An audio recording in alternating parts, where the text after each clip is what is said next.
Hey, welcome back to the channel. In this video, I'll be breaking down the main jutsus used in the Land of Waves arc. What they do, how they work, why they matter. So again, included in this video will only be the main jutsus and tools we see throughout this arc. And for the most part, it'll be shown in chronological order. So yeah, this will be on jutsus, tools, and other battle concepts. And before we get started, make sure to subscribe for more videos like this. And at the end, I'll tell you guys my top 5 jutsus from this arc. Okay, here we go. Shadow Clone Jutsu. The technique that turned Naruto from a class clown into a future Hokage. At first, it was just a forbidden scroll trick, but it became one of his most iconic moves. Unlike normal clones, shadow clones are solid. They can fight, take damage, and even use jutsu. Every clone splits the person's chakra evenly. Naruto mastered it by accident when he stole the scroll. But the wild thing is, Naruto also did the multi-shadow clone jutsu in that same episode. That's another jutsu to look into. Some might say that this is the weakest jutsu in Naruto, but that doesn't really tell the full story. The transformation jutsu is an E-rank ninjutsu that allows the person to transform themselves into any person or object. This jutsu is basic on paper, but being a ninja, there is an extreme focus on stealth, which this jutsu is a useful tool for. This jutsu is really the foundation for so many other moments in jutsus we see down the line. For example, the jutsu that Naruto uses to distract a lot of the males in the show. Also, the Shadow Shuriken technique where Naruto transforms into a Shuriken in the fight against Zabuza. Also, there's the moment where Naruto is up against Gaara and he transforms his toad into the Nine Tails. So yes, even narratively, this jutsu is very important to the story of Naruto. Narratively, this jutsu makes sense why it's his iconic signature jutsu. 2 reasons. Number 1, you can interpret this as his way of battling his loneliness. Naruto grew up with so many people against him. The multi-shadow clone jutsu gave him an opportunity to get the one thing that he wanted, to not be alone. And number 2, Naruto's trademark jutsu is one that was invented by a previous Hokage, the very role that he aspires to be, and the role that he does achieve when we get to Boruto. Previously, we talked about the Shadow Clone Jutsu, now we're talking about the Multi-Shadow Clone Jutsu. This is a jutsu where the person makes 100 clones. This technique was very useful in a lot of his training arcs. Okay, this is the fastest basic jutsu in Naruto, the teleportation jutsu. We don't have to spend too much time on it, but I did want to cover it because it is one of the most foundational jutsus we see in the show, and it's used very often. And it's also the foundation of many advanced jutsus that we see other advanced ninjas use down the line. This academy level jutsu lets shinobi move short distances almost instantly by boosting speed with chakra, while most use it for quick escapes. Legends like Shisui and Kakashi mastered it so well, they were feared on the battlefield. But compared to other teleportation techniques, it's just a warm-up.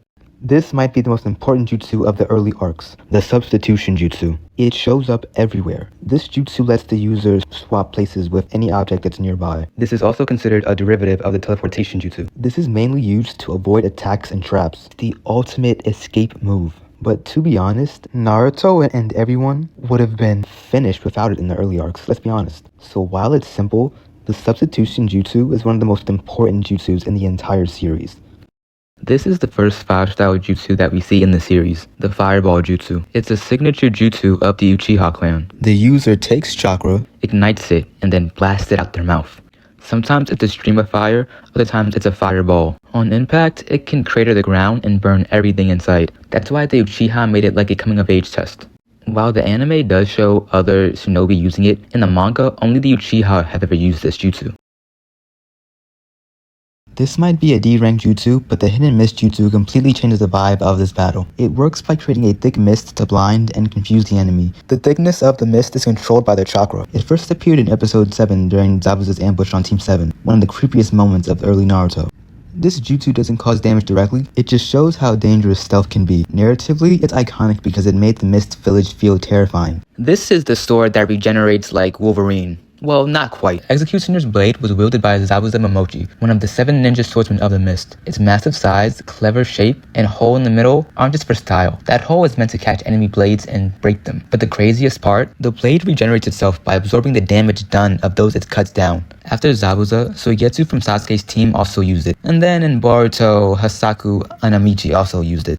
Yo, Sasuke says the most underrated statement when he first describes the Sharingan. First, he describes it as a rare power. It was described as an eye that could see through any jutsu, predict any opponent's movements, and instantly copy techniques, no matter if it's genjutsu, taijutsu, or ninjutsu. Then Sasuke says the most underrated statement. However, there's more to the Sharingan than that. A lot more. Bruh, you don't say. Man, Kishimoto took that line and ran with it, bruh.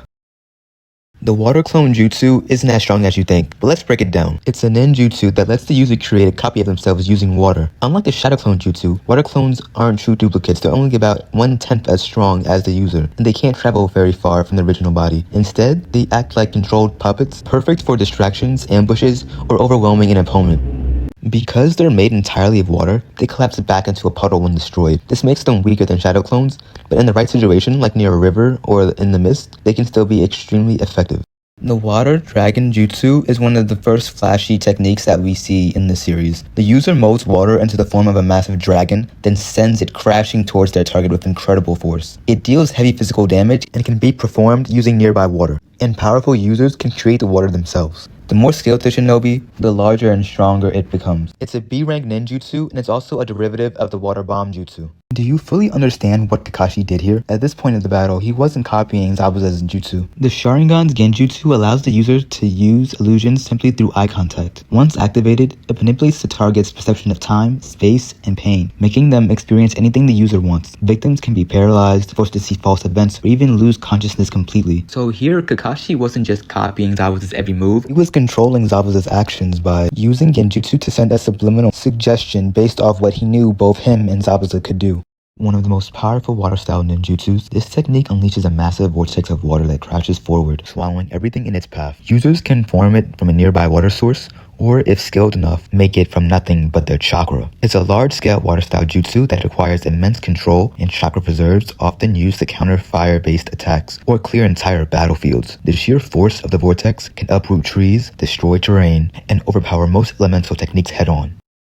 Haku's ultimate technique, the secret jutsu, Crystal Ice Mirrors, is the first time in Naruto we saw a jutsu that felt unfairly fast. Haku uses Ice Release, which is a Kekkei Genkai that is made from water and wind chakra. That fusion changes the very state of matter, freezing the moisture in the air into a cage of mirrors infused with chakra. Each mirror isn't just reflective, it's a chakra pathway. Haku's body can phase from one mirror to another instantly by syncing with the chakra flow inside the ice. To the opponent, it looks like clones attacking from every direction, but it's actually one Haku moving at impossible speed, faster than even the Sharingan could fully track. Every mirror reflects his image, amplifying the illusion and making counterattacks almost meaningless. The more chakra Haku pours in, the faster the movement becomes, until even dodging is useless.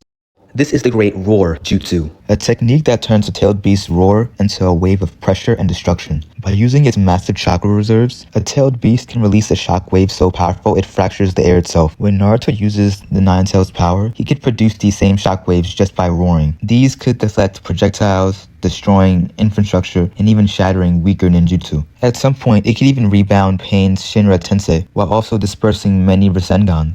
This is the initial Jinchuriki form, the very first stage of transformation when the host begins drawing on their tail beast chakra. By simply tapping into that energy, a red, wispy chakra cloak surrounds the Jinchuriki, boosting their strength, speed, and healing instantly. Naruto uses it to create shock waves from his punches and roars. Visually, it's distinct. The Jinchuriki's body starts to morph. Naruto's eyes turn red, his pupils slit, and his teeth and nails sharpen like a beast. His hair spikes out, and those whisker marks on his cheeks grow darker and thicker. Some Jinchuriki can enter this state without any visible chakra, just the physical signs. The Lightning Blade is Kakashi's signature jutsu, a technique he created after modifying the original Chidori. So the Chidori is the parent jutsu to this jutsu. By focusing lightning nature chakra into his hand, Kakashi generates a blade of pure electricity, sharp enough to pierce through solid targets, and even lightning itself. It's called the lightning cutter because Kakashi once cut through a bolt of lightning. However, it comes at a cost. This jutsu consumes a massive amount of chakra. In part 1, Kakashi could only use it about 4 times per day. In Shippuden, his control improves. Okay, so my top 5 jutsus from this arc, we're gonna start with number 5 is the fire style fireball jutsu, and at number 4, the good old reliable substitution jutsu, at number 3, the water prison jutsu, and at number 2, the lightning blade jutsu, and at number 1, the shadow clone jutsu, which a lot of the time is used interchangeably with the multi-shadow clone jutsu. And there we have the major jutsus in the Land of Waves arc, the first arc of Naruto. If you enjoyed this video, definitely leave a like, a comment, and definitely subscribe for more Naruto breakdowns with videos like this and other Naruto videos. And feel free to leave a comment about which jutsu was your favorite from this arc. Thanks again for watching. Have a good one.